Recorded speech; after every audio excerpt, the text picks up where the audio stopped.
Êxodo, capítulo 39.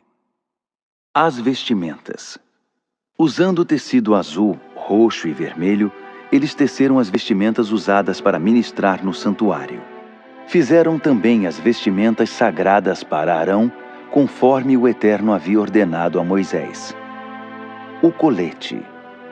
Fizeram o colete usando ouro, tecido azul, roxo e vermelho e linho fino trançado. Bateram o ouro para obter folhas, que foram então cortadas em fios de ouro, usados nos desenhos do tecido azul, roxo e vermelho e no linho fino. Fizeram ombreiras presas nas duas pontas. A faixa enfeitada foi feita do mesmo material, tecido azul, roxo e vermelho e linho fino trançado, formando uma só peça com ele, conforme o Eterno havia ordenado a Moisés. Eles montaram as pedras de ônix sobre engastes de ouro, e nelas gravaram o nome dos filhos de Israel. Elas foram presas nas ombreiras do colete como pedras memoriais para os israelitas, conforme o Eterno havia ordenado a Moisés. O peitoral. Fizeram um peitoral como o colete de tecido azul, roxo e vermelho e de linho trançado. Dobrado ao meio, o peitoral era quadrado, cada um dos lados medindo 1 palmo.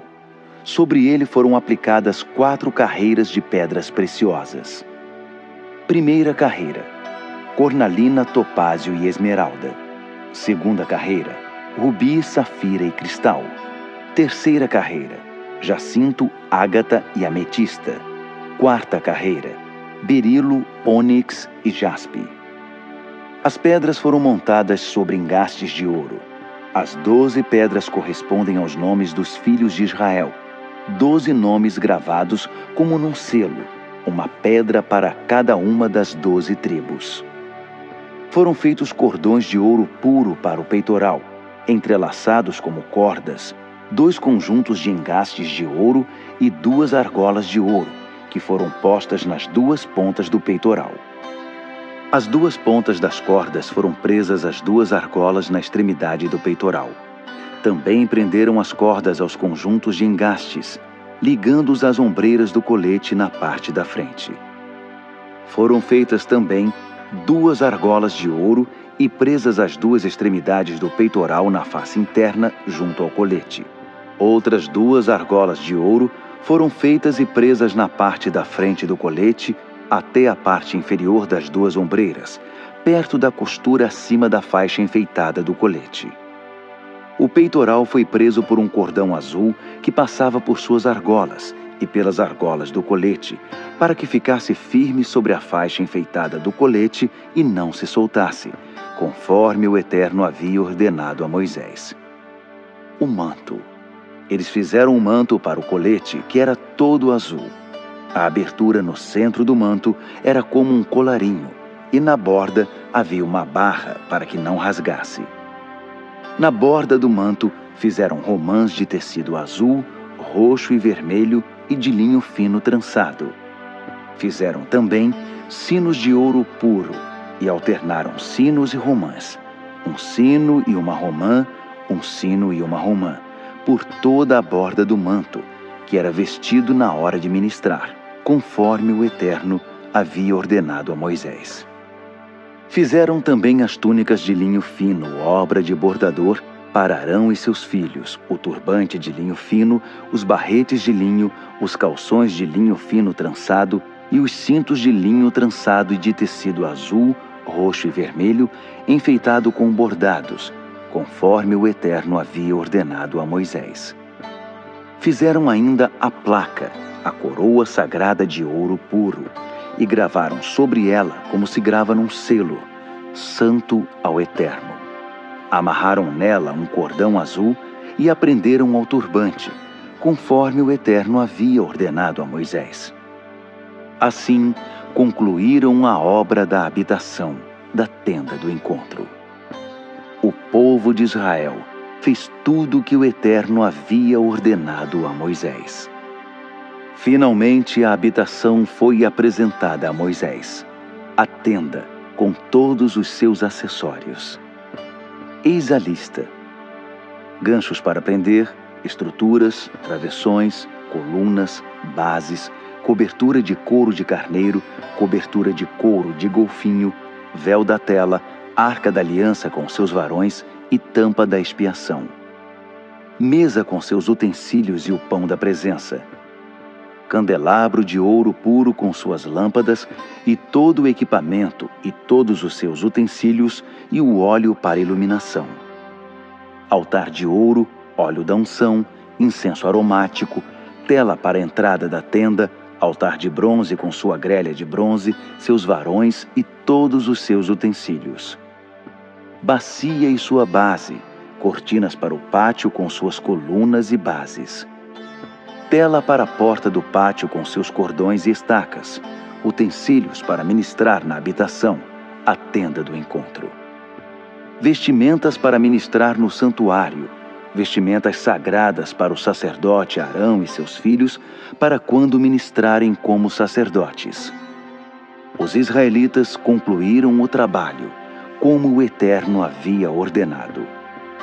Moisés constatou que eles haviam feito toda a obra exatamente como o Eterno havia ordenado e os abençoou. Êxodo, capítulo 40. O Eterno falou a Moisés: No primeiro dia do primeiro mês, arme a habitação, a tenda do encontro. Coloque nela a arca da aliança e isole a arca com a cortina. Arrume a mesa, dispondo da maneira correta o candelabro e as lâmpadas. Coloque o altar do incenso feito de ouro diante da arca da aliança e estenda a cortina na porta da habitação. Coloque o altar das ofertas queimadas à porta da habitação, na tenda do encontro. Coloque a bacia cheia de água entre a tenda do encontro e o altar. Arme o pátio de todos os lados e estenda a cortina na sua entrada. Depois, pegue o óleo da unção para ungir a habitação e tudo o que estiver dentro dela. Consagre-a com todos os seus acessórios, para que se torne santa. Você deve ungir também o altar das ofertas queimadas e seus utensílios, consagrando-o para que se torne completamente santo. Deve ungir ainda a bacia e sua base, para consagrá-la. Por último, leve Arão e seus filhos até a entrada da tenda do encontro e lave-os com água. Vista Arão com as vestimentas sagradas. Depois de o ungir, consagre-o para me servir como sacerdote. Vista os filhos dele com as túnicas. Eles devem ser ungidos, assim como você ungiu o pai deles, para que me sirvam como sacerdotes. A unção os introduzirá num sacerdócio perpétuo, por todas as gerações. Moisés fez tudo conforme as ordens do Eterno. No primeiro dia do primeiro mês do segundo ano, a habitação foi armada por Moisés. Ele firmou suas bases, ergueu as armações, posicionou os travessões e as colunas, estendeu a tenda sobre a habitação e pôs a cobertura sobre ela, conforme o Eterno havia ordenado. Dentro da arca, ele guardou as tábuas da aliança, introduziu os varões para o transporte da arca e pôs sobre ela a cobertura, a tampa da expiação. Em seguida, levou a arca para a habitação e estendeu a cortina, isolando a arca da aliança, conforme o Eterno havia ordenado. Ele pôs a mesa na tenda do encontro, do lado norte da habitação, do lado externo da cortina, e arrumou o pão diante do Eterno, conforme ele havia ordenado. Pôs o candelabro na tenda do encontro, diante da mesa, do lado sul da habitação, e preparou as lâmpadas diante do Eterno, conforme ele havia ordenado. Moisés pôs o altar de ouro na tenda do encontro, de frente para a cortina, e queimou incenso aromático sobre ele, conforme o Eterno havia ordenado. Ele pôs a tela na entrada da habitação. Depois, levou o altar das ofertas queimadas até a porta da habitação, a tenda do encontro, e apresentou ofertas queimadas e ofertas de cereais, conforme o Eterno havia ordenado. Em seguida, posicionou a bacia entre a tenda do encontro e o altar e a encheu de água para a lavagem ritual. Moisés, Arão e seus filhos lavaram nela as mãos e os pés. Sempre que entravam na tenda do encontro e antes de servir no altar, eles se lavavam, conforme o Eterno havia ordenado a Moisés. Por último, ele ergueu a cerca do pátio em volta da habitação e do altar, pondo a tela à entrada. Com isso, Moisés concluiu sua tarefa.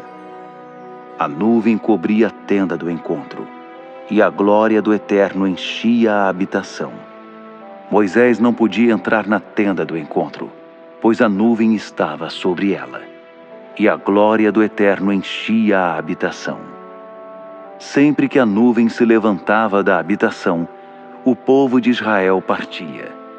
Mas se a nuvem não se erguesse, ninguém levantava acampamento. A nuvem do Eterno ficava sobre a habitação durante o dia, e de noite havia fogo sobre ela. Estava sempre visível a todos os israelitas em suas viagens.